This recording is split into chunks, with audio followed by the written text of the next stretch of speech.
Okay, good morning. So this is a session on resume and CV writing, specifically for the digital humanities. Of course, we're doing this in DH 900, but this is kind of co-presented.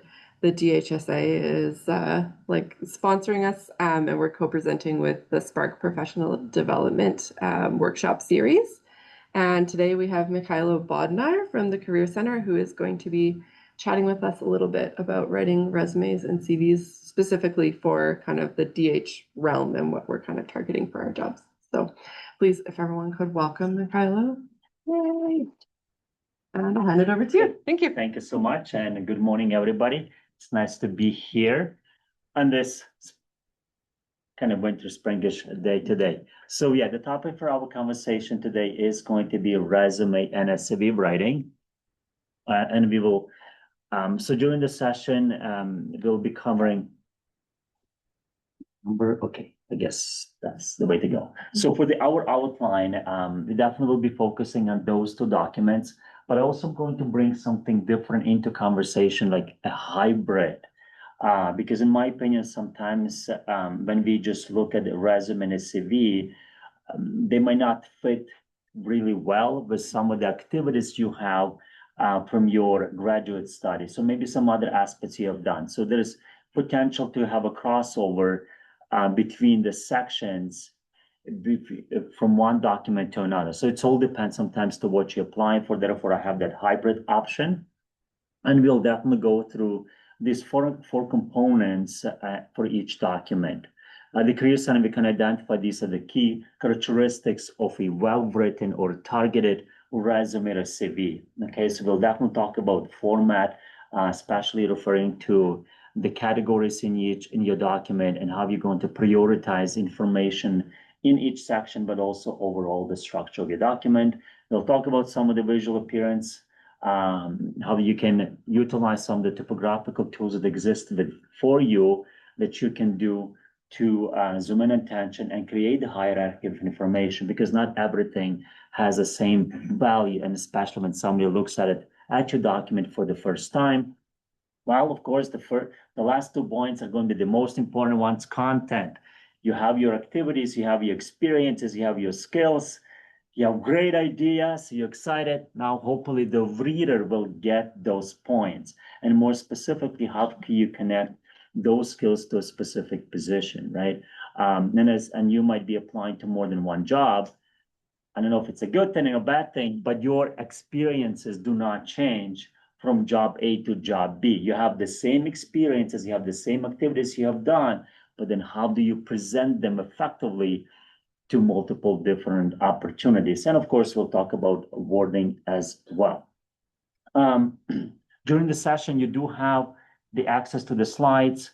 So please use them, take the notes, whatever you feel comfortable, need to take notes with. Also, if you have any questions or if you have any comments, if you have any stories on Monday morning, why not have a story or would like to share something from your own background experience, please feel free to do that, okay?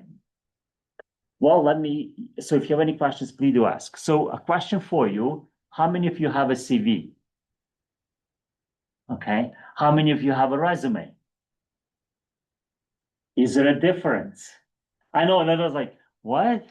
You ask if to, like, I don't know, it's the same. It's interesting at the term CV and a resume. In some countries, if you go, they use the one term, CV. There is only one thing. But here in North America, we do have two different things.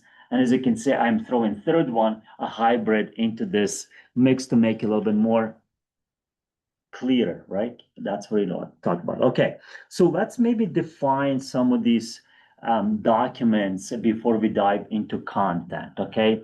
So CV is curriculum vitae that is very commonly used in academia, right?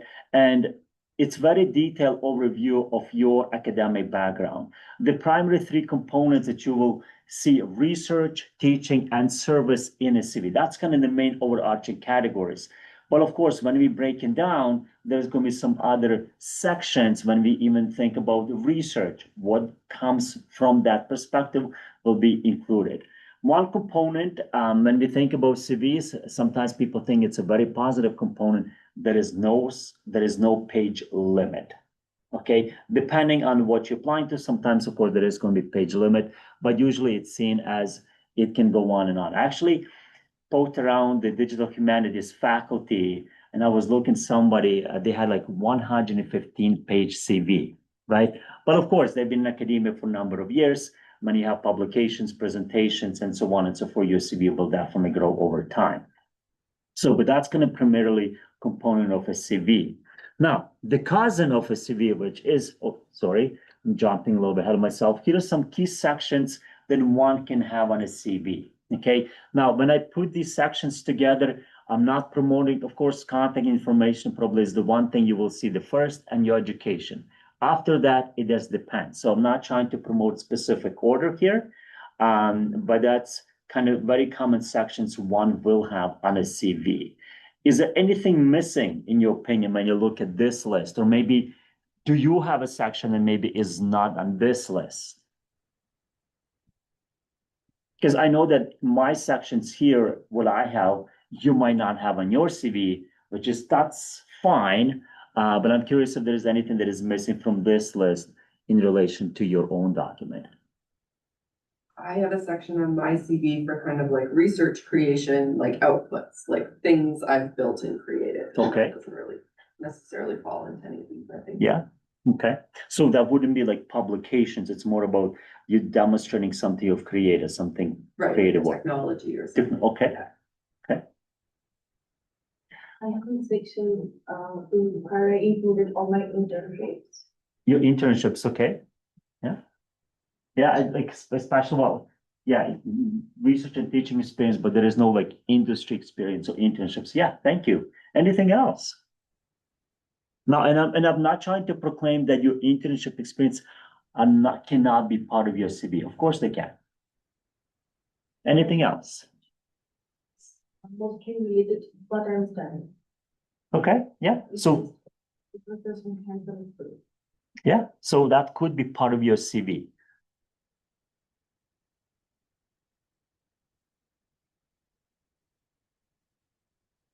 Okay, no other comments? Well, let's move on to the next. So now, so here is kind of a visual perspective of a CV. I know it's kind of maybe it looks a little bit small, so it's a number of different sections. And what you notice right away, remember, the CV kind of gives a quick perspective of all your accomplishments, right? It does not focus on skills. It informs the reader what you have done over a specific time. Okay, so that's what it is.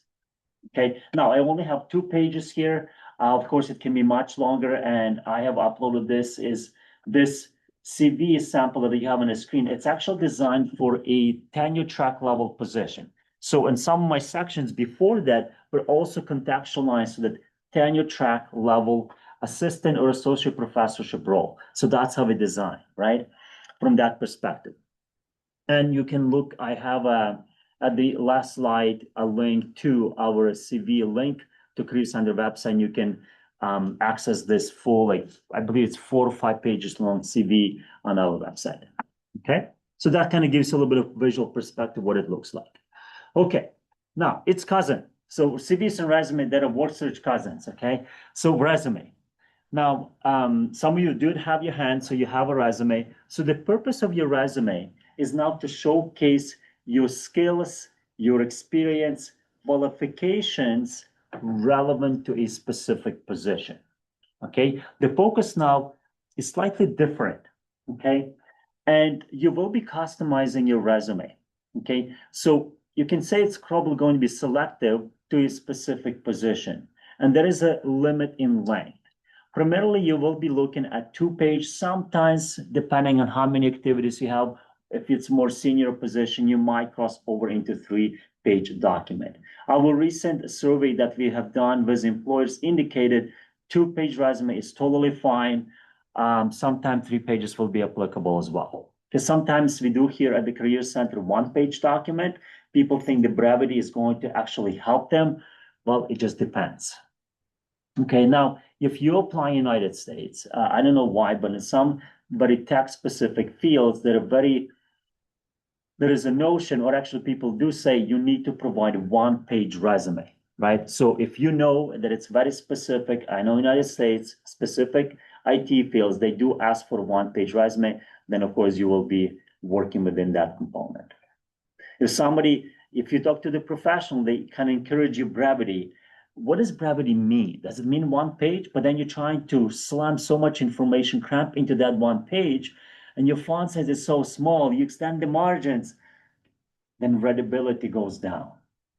Okay, so always think about it, what they're suggesting, how you can incorporate in your own document. So that's kind of the idea behind the purpose of a resume. Okay, so here are some of the sections. Of course, the contact information will be in part in a CV and in your resume. Now, here's one difference.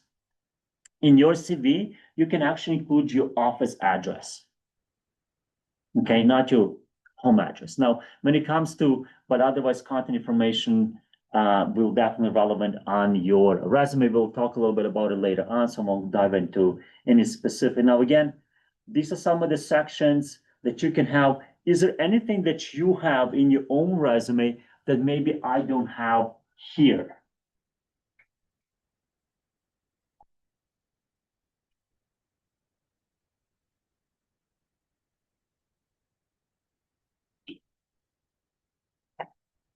It might be part of the skills section, but I would put a list of languages, including the programming languages. Yes, that would be part of the skills, yeah.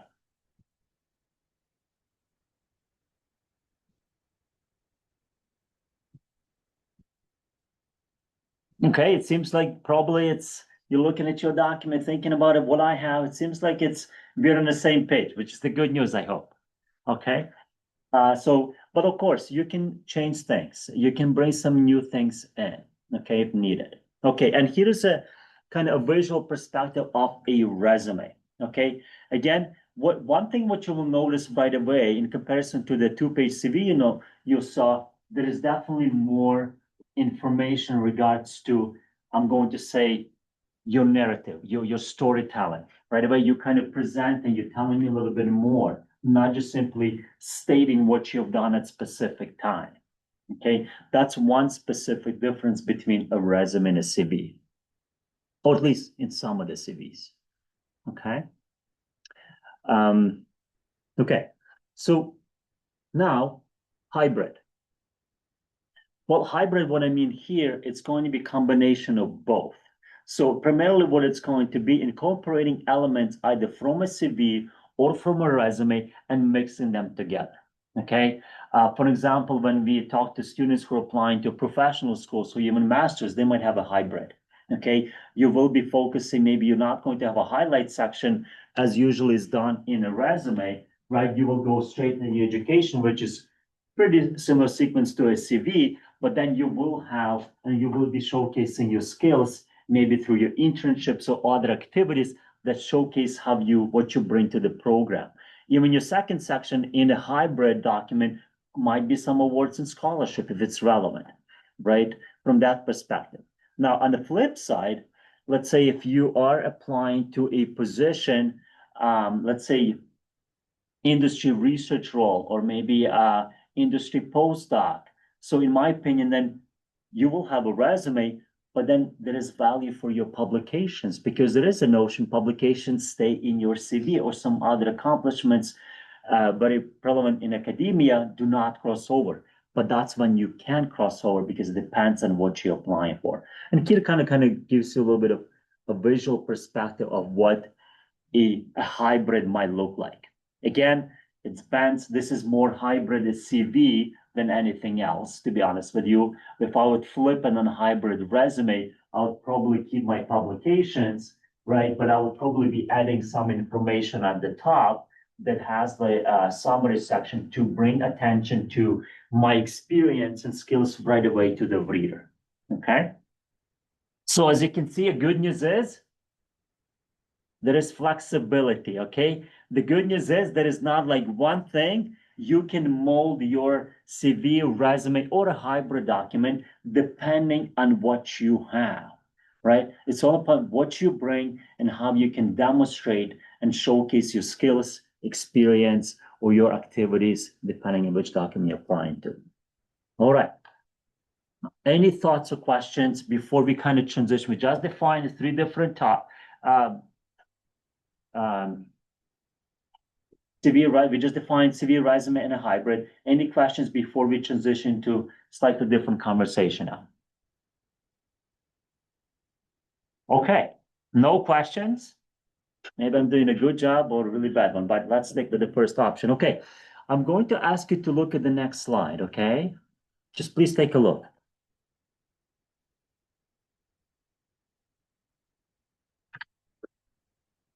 Can anybody tell me what was the person's bachelor degree in? I will just, you can take time, you can even talk together if you want to. But can you tell me what was their bachelor degree in?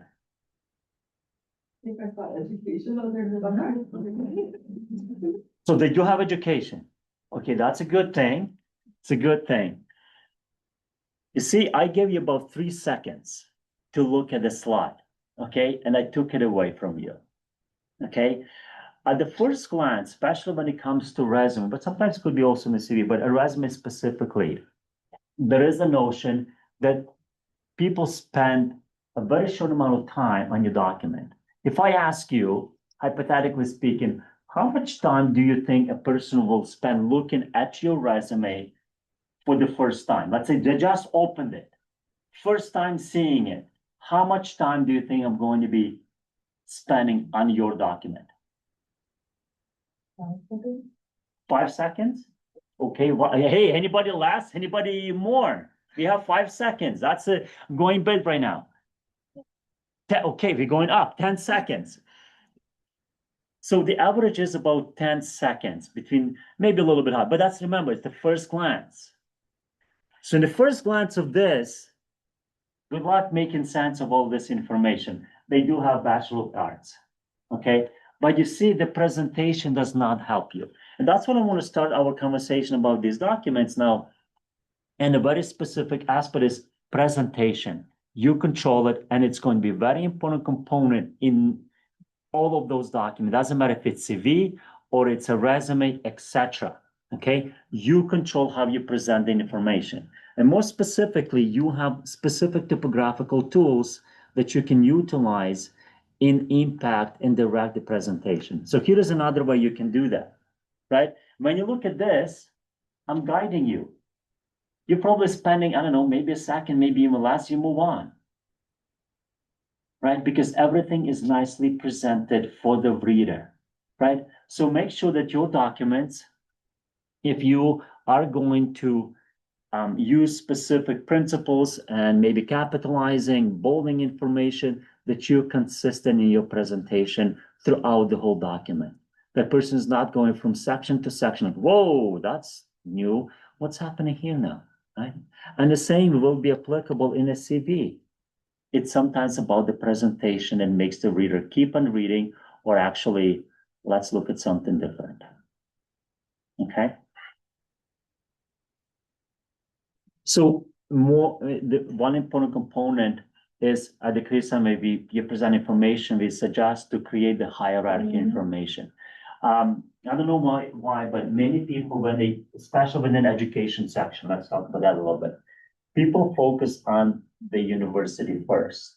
Maybe in some, it might be like majority of the time, your degree speaks about you. Therefore, you should lead with that information, and you should create that hierarchy difference between your degree and the university, okay? Now, in a resume, one very component, we'll talk about it in a moment, so maybe I'll just leave that aspect. Now, as you can see, the information for each section is very limited. You can definitely pack it a little bit more if need be. If you're applying, presenting your education in a CV, maybe thesis title will be relevant. If you're applying for a scholarship, what is the criteria that they use to evaluate the applications? If there is a GPA involved, guess what I'm going to suggest for you? Throw it in, right? So that's kind of my main points here, right away to start talking about presentation and hierarchy information. Here are some key points you would like to keep in mind when you structure your document, especially from a presentation perspective. Please select something, very easy font, sizes, making sure sometimes Times New Roman 12 looks like Arial 10. Okay, so make sure that it's not too big. Find a balance. Okay, now if you are using some typographical tools, maybe bolding the headings of the sections, you don't have to overdo it. Meaning you don't have to bold it, make it really big, capitalize every single letter, underline, and maybe even put an italic. It's way too many points. Create enough noticeable difference. Okay, so if you look here, there is enough noticeable difference between the title education because capital letters, even the next point is also bolded, but there is enough noticeable difference between the two. Also, have a little bit of space. People sometimes really scared in their resumes or CVs to use space. Space will help you to transition and also group information together, but you have to use it effectively. Many times people put so much space between the title of the section, such as education, and the first point information. It seems like the title is hanging by itself. Right? It's like, hey, here's the title. Like, okay, what's the next? Group it together, okay? And good thing is you control it. Okay, please do not play around with margins. Please have the white space. It's really important. Okay, the only margins I would suggest if you need to play with, move at the top, meaning you're going to use the space design for the header. So your name and your contact information will be bumped up. One aspect I would suggest for you not to utilize the header as part of your, especially when it comes to a resume. And we'll talk about some components in a moment when it comes to applicant tracking system or software that screen application. Sometimes the header is not something they are scanning. Okay, so we still want to use that space, but also don't move it up so high there is no white space. Okay, so again, balance. All right, any questions from what we just quickly talked about? Okay. Again, so now we're going to be transitioning a little bit in format. And from the information you notice here and from education, even in the CV, one component which you will notice I'm utilizing and building on readability components. People read from top to bottom, left to right. Now, in academia, in some departments, so that's what I was trying to figure out about digital humanities, but it did not have, my research did not produce as conclusive about how the CVs are structured, because in some departments, usually you will have the dates on the left. In some departments, you can have the dates on the right in a CV. And that's one thing that I was trying to figure out, but I couldn't, with conclusive kind of decision to tell you, you should be one over the other. So I would just follow up, ask with your maybe supervisors or some faculty members what's applicable in your department if you are writing a CV, especially if you're applying maybe for a PhD program or scholarship, etc. Okay, in a resume, usually you will see the dates on the right-hand side because they're not that important. People will still have them, they will still see them, but lead with other information. And of course, we will talk about in a moment the sequence of your sections.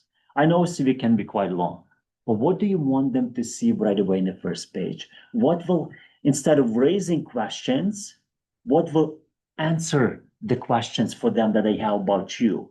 Okay, how are you informing them what you bring? Okay, so that's kind of one component you would like to keep in mind. Now, there is specific format that is designed for a resume, not a CV as much. I would say in regards to a CV, there is more characteristics of formatting your document, and we'll talk about it in a moment. But a resume, there is a specific couple of formats that you can use. One is going to be chronological format. It's very common, and many employers will ask you to provide a chronological format of your resume. Now, primarily, the sections that are going to be impacted in this is going to be your experience. Education is going to be the same. Highlight section doesn't have any dates, right? It's primarily designed for your experience section, okay? Paid, unpaid, and we will define that in a moment later on, okay? But that's the experience. So one component is you will be presenting it, the most recent, and then you go down the list, okay? And you will include the job titles, places, and the years. That's what kind of will be your reverse chronological format you will be using. Some, especially if you're applying with the government, sometimes they do ask for please provide a reverse chronological resume. Okay. Also, the applicant tracking systems that's attached to them, they're designed to screen and look for chronological information in your document. Okay. So that's what you can see an example, the title, place, years, and some information about what they have done. Does that make sense? Okay. Some people do, there is another format, combination format. So combination format is, again, the only sections are going to be impact, it's going to be your experience. Then in combination format, your experience is going to be presented by skill areas or your key competencies. So if you look at here, key competency section, right?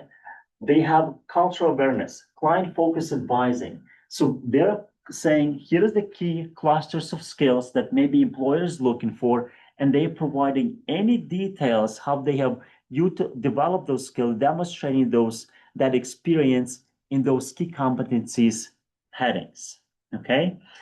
As you can see here, there is no job title, there is no place, there is no date, right? That's what it's, and then at the bottom, you will see the work history. That's why it's defined as combination. So you have the skill areas, all your experience planned by skill area first, and then you will have a list of your work history at the bottom. Okay?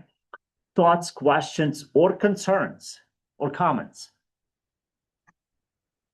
When might you choose to use the combination format if it's not specified on the application? When? Yeah, like what situation? So in those situations, for example, if you transition from one field to another, because sometimes remember, if you look at the chronological resume, you see the job titles, right? So when first people see that, they kind of, oh, this job title, why would they be applying an engineer?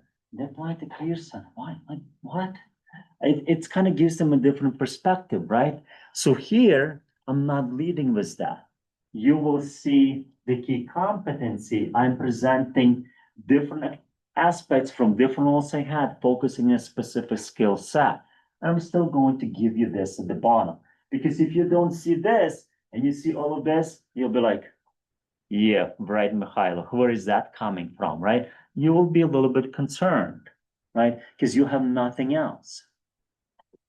Okay, so when you transition from one field to another, specific that usually is utilized. Some also, if somebody did have an extensive break in their professional work, sometimes that would be a combination. It's not very common, but that sometimes is utilized as well. Okay, any other thoughts or questions?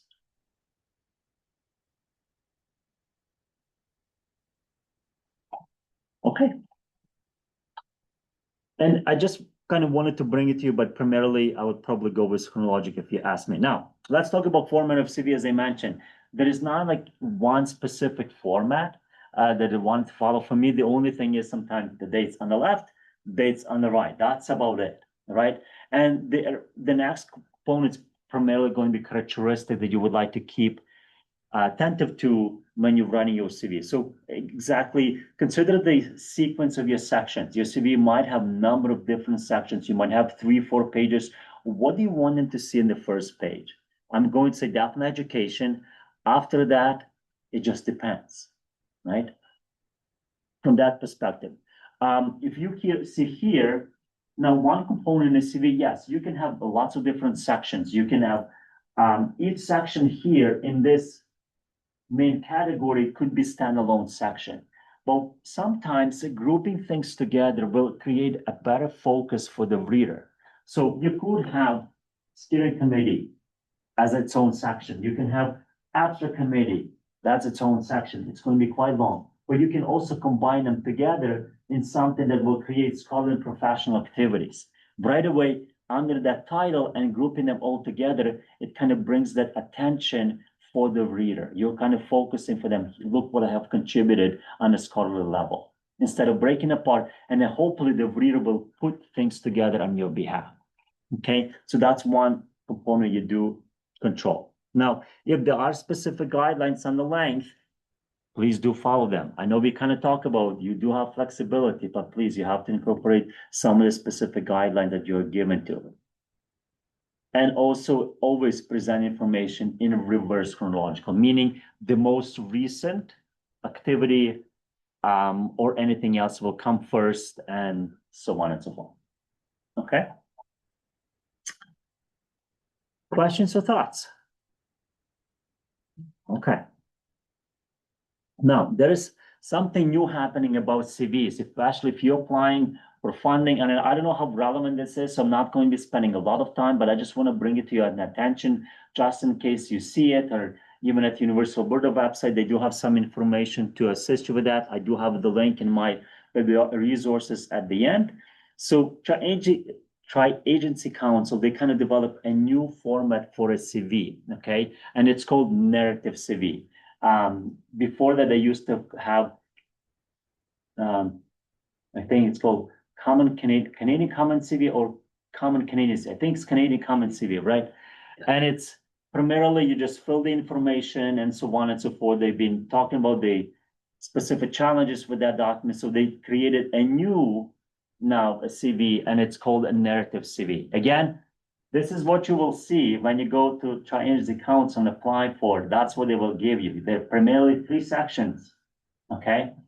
And you do have a page limit, 5 pages for these 3 sections. You can spend 1 page at the section number 1, the rest on these 2, it doesn't matter to them, okay? But that's the page limit you have. There might be some specific formatting you need to follow, so please, depending if you're applying to SSHRC, NSERC, etc., that's going to be important. Or if you're applying for some scholarships, you might need to follow those specific guidelines. There, as I mentioned, no specific volume limit. You can include the same content in both or in more than 1 section. It depends on how you're connecting it and how you're providing your accomplishment. So you have flexibility to write the narrative, to tell why this activity is significant. What is the accomplishments? What is the contribution that you have had or made through that activity? Okay, so that's kind of gives you flexibility, sorry. Okay, all right, that's all I'm going to say, narrative CVs. All right, here's as we transition now into more diving into sections, and I'll be kind of going between both resume and a CV a little bit. But one component I would like to mention before we dive in, and especially to more relevant to a resume. One for all, not, okay? I know I didn't put not there, but one for all, not. It's not going to work. Please do not fall in a trap that you're going to create one resume and it's going to fit them all the job posting. It's not going to work like that. I don't know, maybe it's a good news, maybe it's a sad news, but you will need to tailor each application for each position, okay? And more specifically, some employers do use tools that are available to them to manage the hiring process. And I'm referring to specifically applicant tracking systems, some software designed to help recruiters for that. I know there is lots of thoughts, information online that you can look it up, and those tools designed for them to rank the applicants, right? And primarily those tools going to be designed and matching the words that you have in your document and whatever the design in the application. Do some recruiters will automatically screen you out if you don't have something? Maybe.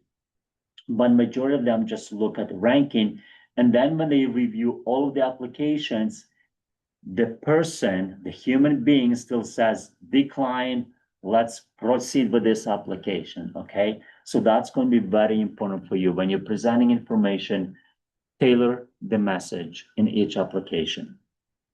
All right, any thoughts to that, or any maybe comments, anything, stories that you maybe have heard of your own experiences with any of those tools?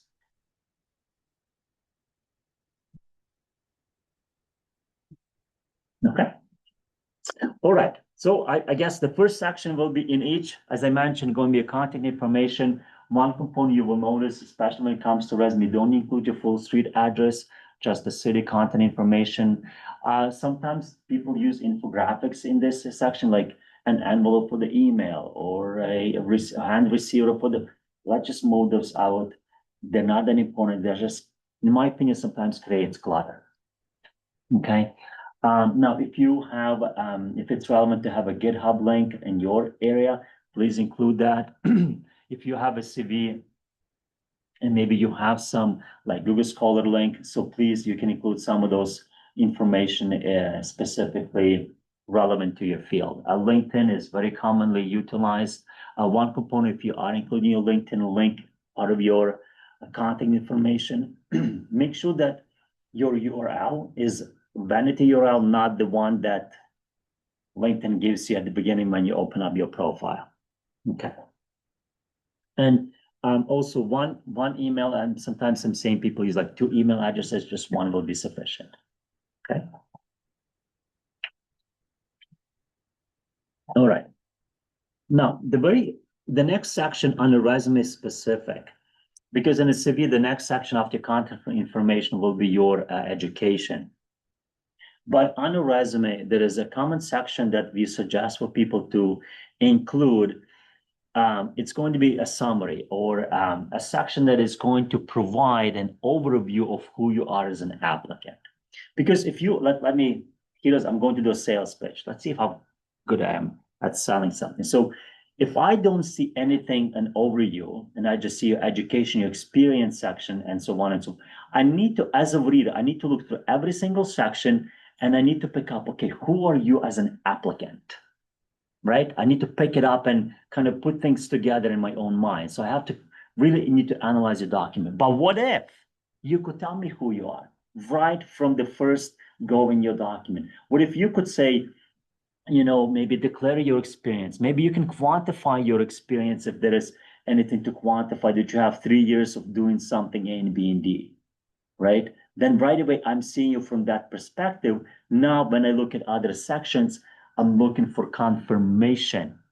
I'm not just trying to put things together, okay? So therefore, the initial section, there is different names for it. Some people call it highlights of skills, summary of skills, profile. It's the same idea, okay? So you will have maybe up to between 4 to 6 points. I would suggest maybe 2, 3 points at the start, and that section should focus on your technical background to the job, okay? And your background can be gained through a number of different activities, okay? Your capstone project is part of that activity. We'll talk about it in a moment, okay?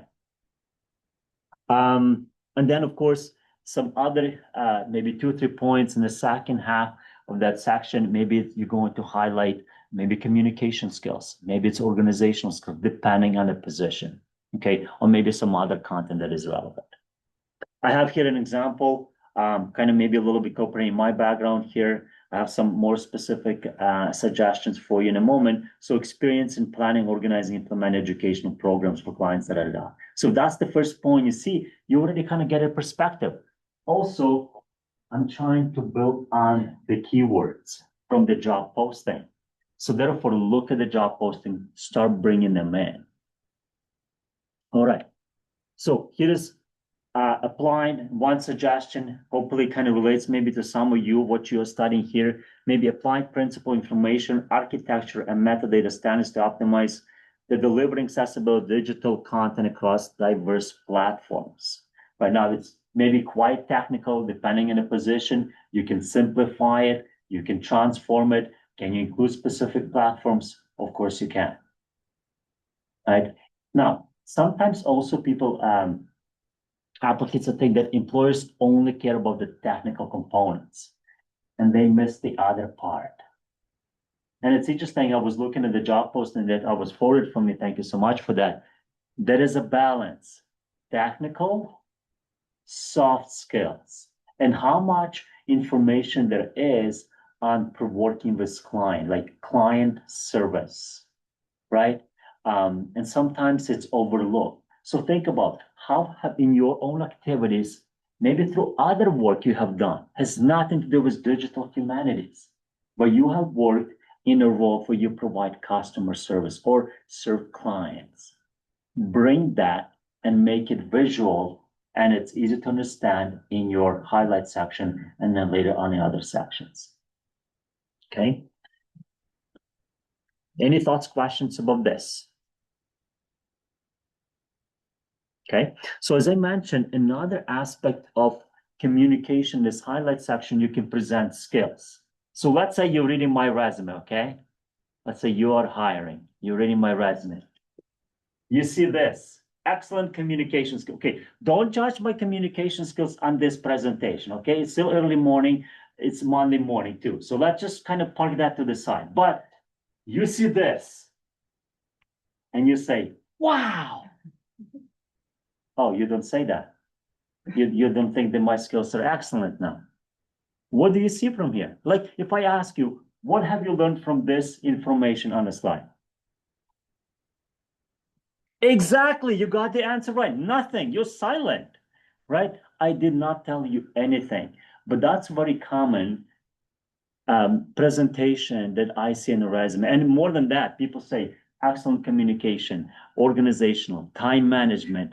They just go on and on. I'm like, the list is long. I'm like, hey, I can probably come up with a longer list than you. Okay. But here is an idea. What you would like to do, present those skills. Okay. But do not just simply list them. Provide the context of how you have used those skills. Okay. Or connect them maybe to the outcome, especially if you know what you will be doing in the job. Therefore, for me, when you look at the job posting, look at the qualification section. Yes, they will list skills, communication, time management, so on and so forth. But then, bless you, please look at the responsibility section. Responsibilities will tell you how you're going to be using those skills. And then bring some of the verbs, because you see, I'm using it by informing and guiding clients through da-da-da-da. And you can probably use the same thing for your document. But let's say I'm applying to a different job. I can then flip and say, by advising and coaching clients. You see, I just use different verbs. If I know the job posting I'm applying to, I can mold my message. Yes, it's work on your end, but then you are providing quality to the reader and you're informing them. Okay. Now, I'm still using communication skills. So that's a keyword in the job posting. Hopefully it's getting a positive mark for me, but I'm also using other verbs to connect through other sections. And remember, when somebody's going to read it, I want them to keep on reading. At that initial scan, I want them to keep it and come back to it, because of course, nobody's going to make a decision in 10 seconds. But for me, that initial screen, I want them to keep it so they can come back to it and find more details about me as an applicant. Okay. All right. I know I'm spending quite a bit of time here in that initial section, but I think it's a very valuable section. I want to take a little bit of time on that. So before moving on, does anybody have any comments, questions? And actually, how many of you do have a section in your resume kind of that has that kind of summary overview perspective? How many of you do have it right now? Okay, not as many. Okay, so that's hopefully something new you can implement in your document. And before we move on, again, any questions or comments? Yes. Still, I didn't write. I didn't have a section of skills in my resume, so I was wondering how can I write like this skill part. I know this this is an example that developed by blah blah blah. That's right. So what other details can I put in this skill part? Okay, well, let's talk about this a little, because the question is about skills. So what I'm showing you here, it's a transferable skill, right? It's a skill that can be developed through a number of different activities. Now, when you say skill, now what skills are you referring to? Because there is another level of skills, I'm going to call them technical skills, or maybe technical tools, such as MATLAB or any programming languages that you know. For me, the presentation is going to be different. Okay, so for me, then potentially creating a section, just skills, so tools, and then primarily listing them. Okay, so you're listing the tools you have used, right? Programming languages, so on and so forth. But then for me, in your experience section, how are you going to showcase experience in using them? Does that make sense? Differentiating different skills from communication to technical skills. Yes, I understand. Okay, I'm not sure if any of my examples might have that section, so but I will try to pay attention. Yes, please. Some youth television experience in organizations, where I mainly communicated with the youth and like mostly communication and telling about my experiences. Should it go in this section? It is a different delegation in the engagement section. So you're talking about your communication skills, right? So let's say you're applying the position, and do they ask for your communication skills? So in my opinion, if they do ask, I would probably have a point, maybe in that initial first section. Now, for me, the question becoming, how are you going to be using your communication skills in the job you're applying to, right? Because it's about taking your own experiences, connecting them to what you will be doing in the future, right? So therefore, I'll be looking for, are you going to be informing clients? Are you going to be presenting? Are you going to be assisting end users? So for me, what is the language, how they are describing in responsibility section? Then I would try to use some of the verbs that hopefully you have done something like that. And that's how I would connect my communications through using those relevant verbs. And then, of course, when we get into your experience, yes, you will be showing some of those activities again, but it's going to be a different presentation. And we'll talk about it when we get to the experience section, because you will be primarily writing verblet phrases in that communication. So I'm I know there might be a little bit, the difference is coming up a little bit about the experiences. Does that kind of answer your question? Okay, maybe if I see it, yes. Okay. All right. So the next section primarily then on the resume, it's going to be your education. Now, there could be a chance that maybe employers looking more for your experience. Then you can bump up your education section later on as well, just depends. Now, at the Career Center, we kind of want to differentiate education and from anything else, like training or professional development. Sometimes people do group all of this together. In my opinion, it becomes quite long and cumbersome. Okay. Sometimes people just want to see your education, they move on to the next aspect. Okay. So that's why we are differentiating. Now, I'm not suggesting that in your own resume, you have education and right after you have a, let's say, training section. That's not what I'm trying to promote here. But for me, just the topic kind of, they're connecting together. So in my opinion, maybe education, your training could be presented later on after some other information, okay?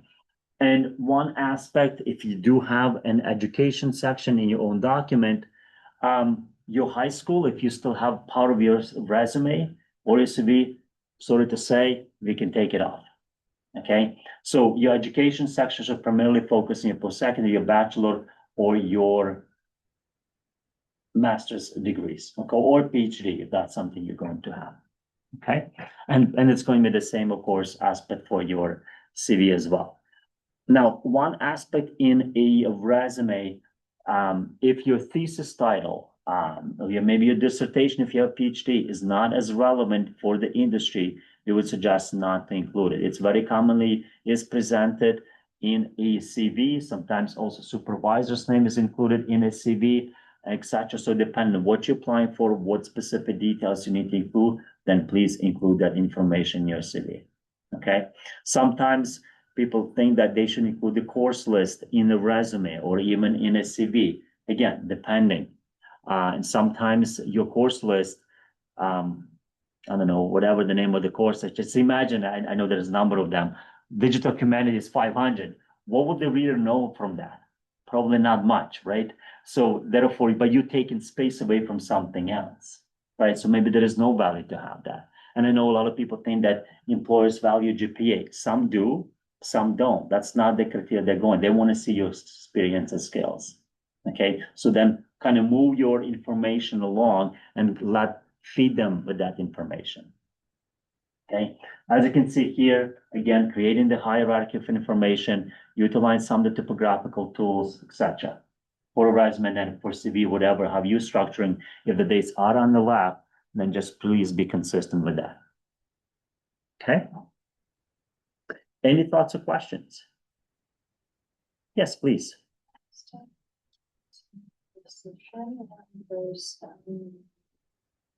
Those first, the license goes, I was wondering how extensive this program is. It goes even before education and people really go for that information. So, if we're gonna do field work and tell, then it will include at least like 2 other examples.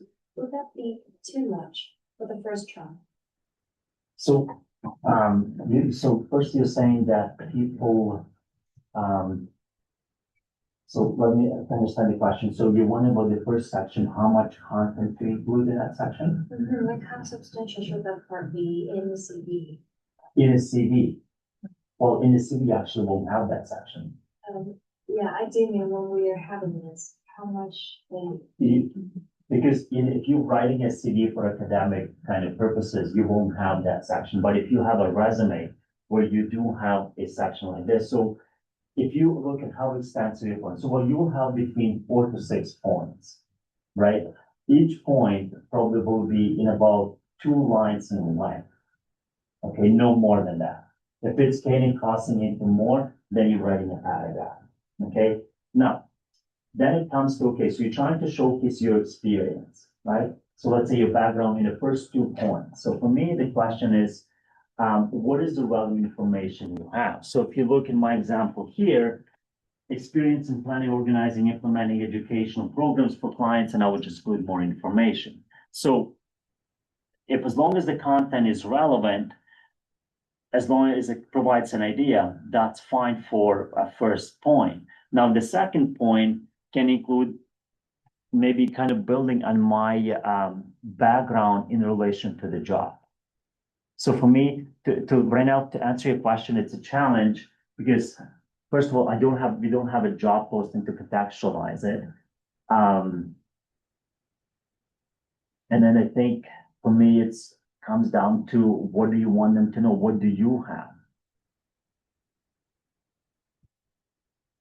So, briefly, before education and what we usually have to have, less than 1/3 of the whole resume. So you're looking at you're looking at that section being as 1/3 of the whole resume? Less than, at most. So we're talking about the length. So if I say, let's say your resume is 2 pages and that section is 1/3 of the whole resume, which is bigger than half, it's way too long. Is that, if I'm understanding? Sorry, it's less than 1/3, then it's less than a half. So 1/3, you probably have a lot of information in that section.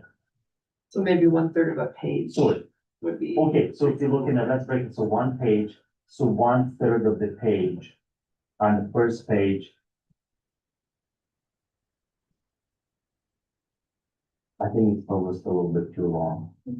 So. Well, but it's hard to say because for me, is what is the formatting principle using? What is the spacing working on? Sometimes people will have 4 points, or 5 points, but they're like 2 lines in length, but they had a little bit of space between each point, not between each line. So which will kind of fill up the space a little bit. So if you have a copy of your resume, I can take a look at it after and we can have a conversation, because right now, just hypothetically speaking, as you can see, I'm trying to visualize it and I'm trying to understand your question. Maybe that's what I'm missing the mark a little bit. No, I didn't mean to make it very technical. No. Because I was actually not talking about like maybe in terms of the page length, but more of how important is this part? This is like less important than what we usually have, the education, the working experience, but do we want it to be more substantial to the whole time? So to answer that question, in my opinion, and what I'm hearing from employers, yes, it is very important to have that section because it kind of gives already an idea of who you are as an applicant. Now, when you talk about substantial, so for me, it kind of comes to the details that you're going to include about your experience and skills. So then it becomes on the value of the content. Right, so that's kind of the best I can answer right now without seeing it a little more, and then we can have a more conversation about it. Yeah. Okay. All right, any other questions?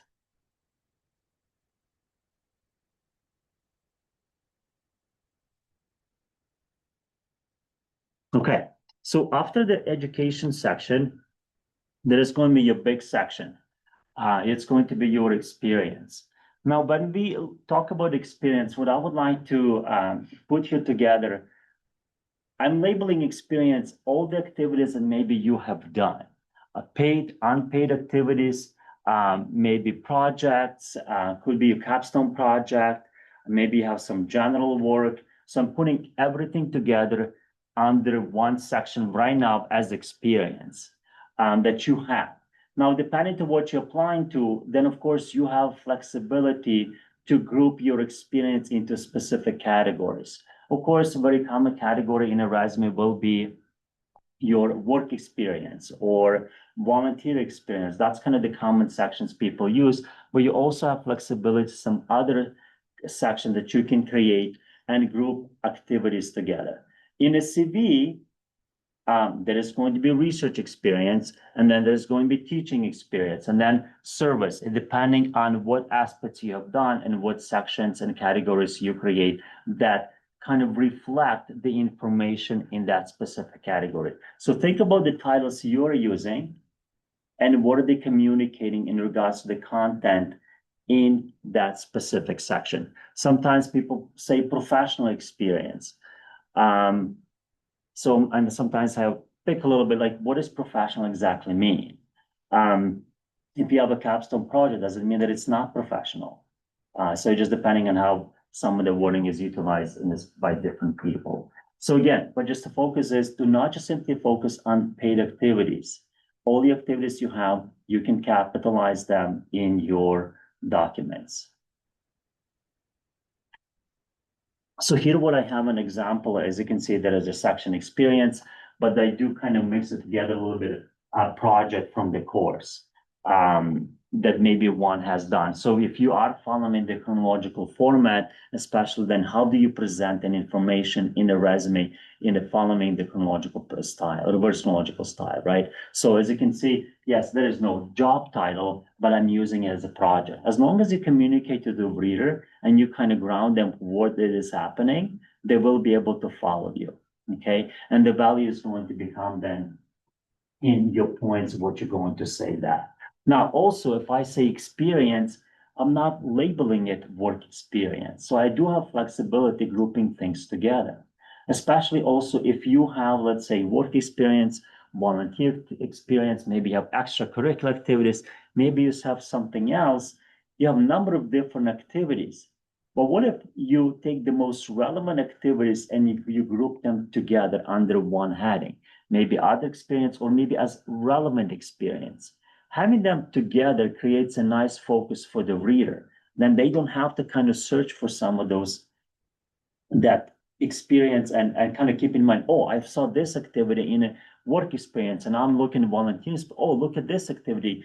Those two now make sense. They actually really strong experiences that one brings. So kind of help the reader to group information together from that perspective. Now, when you're writing your information, especially your bullet points or your narrative, your story, your skills you're highlighting, please, we suggest to utilize verblet phrasing in your points. So all your points are going to focus and start with verbs. And then depending on what specific structure you're going to use in your points, I have here an example for the part statements. If you would like to quantify something, to showcase your accomplishments, please feel free to do that. There is a notion that you should have a quantifier in every single point. In my opinion, it's a little bit redundant and you're going to overdo it. It doesn't have the same effect, okay? So when you look at some of the points here, making sure that your presentation in your information is not generic and you're not just simply summarizing your responsibilities. So what I have here, an example, kind of utilizing the workplace, maybe there is specific trait or skill or content you're trying to showcase, and then provide some of that outcome that maybe is going to be highlighted from your activity in that section. Now, of course, you can also flip it and maybe stating your outcome first, and then kind of providing what you've then done to attain that outcome, so you can flip that as well. So just depending on what you have. And in length, I know some of my suggestion of points are kind of longer than 2 lines. It just for a PowerPoint, I just kind of increased the size a little bit, and I wasn't paying attention to how it appears, but I would stick around 1.5 lines, potential in length to 2 lines. And then if you decide, well, how much in detail do I go? Look at the job posting. What are they asking you? Then you decide, do you go into nitty-gritty details? Especially if, let's say, if you bring in activity that maybe not as relevant, then maybe you don't need to go into nitty-gritty details. You want to keep it at the level that just informs them and showcase and connects that experience to a position at hand. Now, also the number of points that you can have in each activity could be different by section. So if you do have a section that is really relevant to a specific position, like relevant experience section, maybe you are going to have between 4 to 5 points per those 3 activities in that section, right?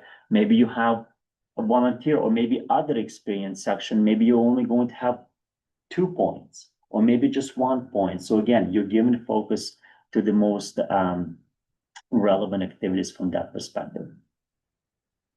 Okay. Okay. And of course, when it comes to wording and content on a CV, well, there isn't much. Because in a true academic CV, not a hybrid, you usually will not be providing any information about your skills. You're primarily just informing what happened in that role by a title, the place, if there is anything to be had, as we had experience about teaching, what courses you have taught, you're going to add, and then just informing about other activities. So now if it's a hybrid and you are providing some of that experience, you're highlighting the skills, the same premise that we just talked about would be applied to your hybrid CV. Okay. Thoughts, questions?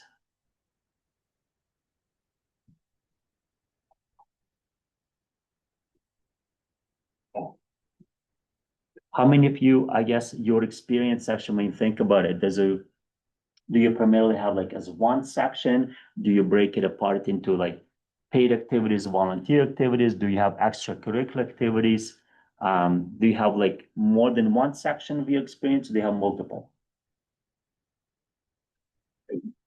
And multiple sections. Multiple sections, okay. One section about teaching experience, one section about research experience, and one section is that only work experience. Oh, work experience, okay. Okay. Yeah, in some CV, special technical fields, they do have a like industry experience, depending. So yeah.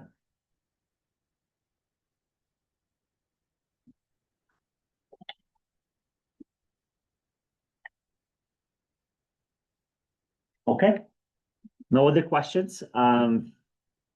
So the next, following that, when it comes to other sections, and from that list that we saw at the beginning, after you have your experience, it just depends. So you present information that is the most relevant to the position, and yeah, depending on what you have. Right. Let me just go. Yes, please. How to improve the membership? Actually, what should be, why should they increase the membership in my CV? So it's membership. So like you're talking about the sequence wise among everything, or just how to present information in that section? Both. Both. Okay. Well, for me, the membership section in your CV, I guess you need to let me know a little bit what you're applying for, right? How relevant is your memberships to whatever you're applying to? Let's say maybe you're applying for a grant funding, and your memberships might be valid because you're communicating that you are connected to a specific group, but you might be collaborating with on research or something, right? So for me, maybe memberships, maybe right after your experience, right? From that perspective, if it's not as relevant, maybe you can push it down a little bit. Of the American Association of Science and Technology. I have been their executive member. Okay. I do some communication channeling, but I also do do the seminars. But I'm also like a research assistant there. Like I read the articles. Sometimes I also submit the articles in the symposium too. Okay, well, that, you know, when you talk about this, for me, it's more of not just simply a membership. You have a specific role, right? So for me now, the question is going to be, do you want just to list and say, I've been executive member of this group and leave it at that? Or do you want to utilize that experience and showcase your skills through that activity?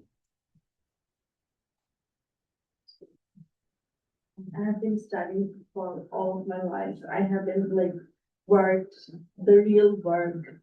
I've never worked the real work, like the professional work. I have been studying all of my life. So in that case, maybe it would be helpful for me if I include that as a work experience. Yeah, so as experience, I mean, your exactly work is also professional work. That's what sometimes I wonder, what does professional exactly mean? So if you, from that perspective, you see now, you're telling me you have a role and you would like to showcase that in more, not just listing as a membership, but maybe utilize it as experience. So I would go and somewhere here you have experience section, right? So let's say you're going to have executive member, or maybe there is a sub unit you're reading. So I would say this. Then I would say the name of the group the group that you are executive member of. And then here is what you control now. Now you can tell your own story, right? So now you can utilize wordlet phrasing and showcase that experience, but more specific, think about what you're applying for, right? Do they want to hear about you doing presentations and so on and so forth? Maybe. Or maybe they would like to hear about maybe more your leadership aspect, right? And then for me, it's going to be more about how you're going to showcase that experience, utilizing some of that wordlet phrasing. How do you structure those ideas? So does that kind of answer your question? So as you can see, you can go this way, or you can just have membership section, and it's going to be very similar to what we talked about. Certificate. So let's replace certificates with memberships, right? And then you're just going to have your first title, let's say executive something. And then you just provide the name of the student body, and then you have the date. That's it, right? And you can go to the next activity, maybe another membership or affiliation that is part of it. So you're just primarily listing it. So, okay. Any other questions or thoughts?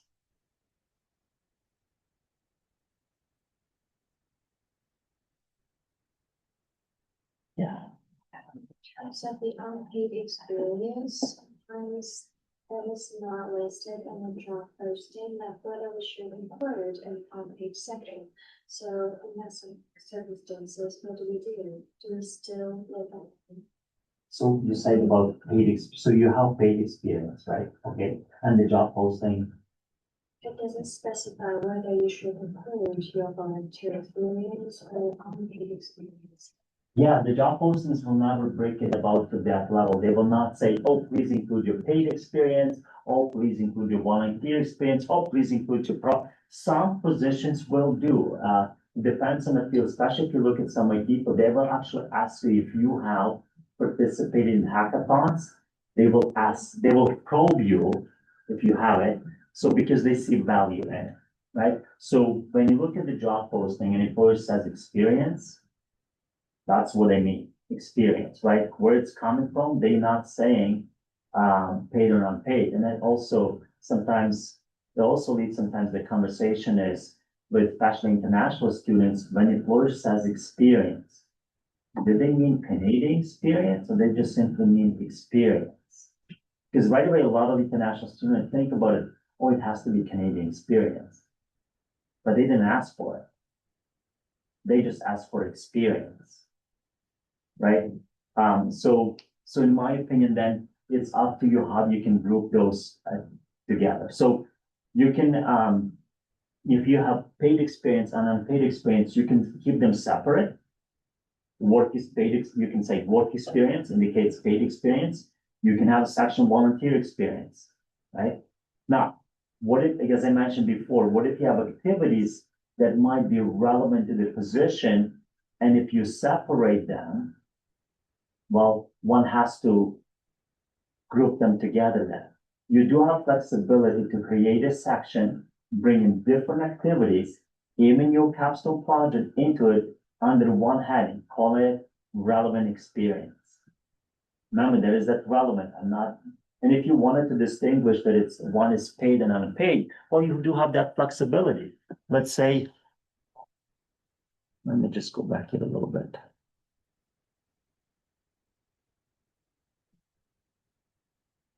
Okay, so if you look, no, that's not, yes, that's a good example. I know it's quite small here, but you see the principle that I'm describing is used here. It says research-related experience, okay? Then the person has research assistant, paid. Then they also have volunteer. You see two different kind of activities that could be put into different sections, but because they're research-related, that's what they put together. And now you as a reader, seeing them together, like, wow, look how much research experience this person has. So the same principle I will utilize in your example. I hope I got a question. Okay, any other questions or thoughts? Could you please go back to the format of resume? I have a question of the combination format. Okay. So if you have a very detailed key skills section, so you just keep the work history brief. Okay. Right? But in what situation that choosing this kind of format is better than the traditional format? So you're saying if you don't have a lot of experience?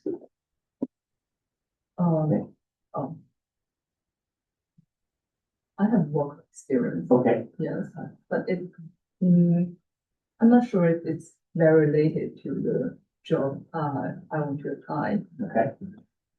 So you could tap into this. I would first of all check if the employer has any specification in a job posting. If you can pick up any ideas that they are indicating one format. Because if you're applying for sometimes in the government, it's going to be chronological resume. There is not even they used to have it in a website, not up to date recently, but they will just ask for a chronological resume, right? That's a given. Some other organizations, you could go to this specific component, right? And so for me, then it's going to be your key competencies, these subheadings. Okay, so, and then you will have to create subheadings that are very relevant to the job post, and it has to be strictly dictated by the job, grouping the activities together, then making sure that all these points kind of just talk about this. What I sometimes suggest to do first, go with chronological format. Do this because it's easy to populate content for each job, right? It's so easy to do. And you can have like, actually what you could do, create a master CV or master resume. It has like everything. Don't worry about 5 or 6 points, go like 10, 15, whatever, doesn't matter, right? So sometimes work with this one because it's easier for you because you're focusing on one activity only, populating the content. If you would like to transition into this combination format, you already have your points written from a logical resume, right? So you have written your points. Create the subheadings, look at the points, and then put them somewhere. Does that make sense? Okay, because sometimes what I find if you go the other way, it's sometimes like, okay, well, I'm saying the same thing again, but it kind of can be here, but it also can be here. So then write them out, then put them in these subcategories and go with that. So, Thank you.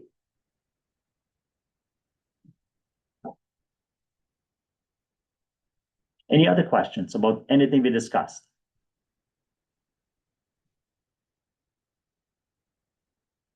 Okay, well, I know sometimes it's hard to answer specific question that you might have, or maybe for me, sometimes seeing it is better to understand the question. So what you have also access to advising appointments. They're free. There is no cost. So we talk about, if you want to talk about some career advising relates to maybe looking at 3 options that exist for you. If you want to talk about just work search, how to approach that specific component. If you want to have talk about LinkedIn, some of this information we discussed today, especially about the experience, how to present your activities, will be in, you can transfer into your LinkedIn profile. Because in my opinion, when you look about LinkedIn and resume, I talked about content and wording, presentation, format. LinkedIn controls format and presentation, right? I mean, LinkedIn will provide you with suggestions in regards to your content, but you control it. So you can definitely transfer some of these points there. If you have a mock interview, we can do that for you as well. And of course, your document reviews, you can come book appointments. If you need some other, maybe you notice that we are kind of booked up, and we do offer drop-in events, so you don't have to make an appointment. Those are depending on the week, either on Tuesdays or Wednesdays. They're primarily in our main office, 2-100 in Sub, but we also do offer some of them in the different locations. I believe there is one this Wednesday from 12 to 3, but it's going to be an engineering building in Dice 2-300, I believe. But please refer to our website just in case I'm off. And also, we sometimes host it a little bit closer, probably for you going that way to humanities. So we have a room. I just don't remember the room number. So we host them. So come, and there is more information on our website from that perspective. Thank you for having me. And also here, I'm including some information that I referred to. As if you want to watch a short clip about the narrative CV, they have a good explanation about it, and links to the CV and resume information we have on our website as well. Okay. Perfect. Thank you so much. The recording.